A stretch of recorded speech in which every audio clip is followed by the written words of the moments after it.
અમેરિકાની રાજધાની વોશિંગ્ટન ડીસીમાંથી એક ચોંકાવનારા સમાચાર સામે આવ્યા છે। વ્હાઇટ હાઉસ કોરેસ્પોન્ડન્ટ્સ ડિનર દરમિયાન થયેલા ગોળીબારને પગલે રાષ્ટ્રપતિ ડોનાલ્ડ ટ્રમ્પ અને ઉપરાષ્ટ્રપતિ જેડી વેન્સને તાબડતોડ સ્ટેજ પરથી સુરક્ષિત સ્થળે ખસેડવામાં આવ્યા છે।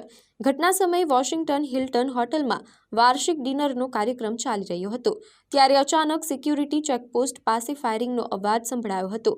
ગોળીબાર થતાની સાથે જ સિક્રેટ સર્વિસના એજન્ટોએ સ્ટેજ પર પહોંચીને રાષ્ટ્રપતિ ટ્રમ્પને ઘેરી લીધા હતા અને તેમને બચાવીને બહાર લઈ ગયા હતા। આ અચાનક હુમલાથી હોટલમાં હાજર સેંકડો પત્રકારો અને વીઆઈપી મહેમાનોમાં નાસભાગ મચી ગઈ હતી અને ઘણા લોકોએ ટેબલ નીચે છુપાઈને જીવ બચાવ્યો હતો। અમેરિકન સુરક્ષા એજન્સીઓએ તાત્કાલિક કાર્યવાહી કરીને હુમલાખોરને ઝડપી લીધો છે।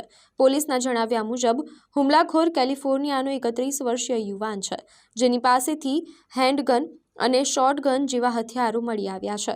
રાષ્ટ્રપતિ ટ્રમ્પે બાદમાં નિવેદન આપતા જણાવ્યું હતું કે તેઓ અને જેડી વેન્સ સંપૂર્ણ સુરક્ષિત છે।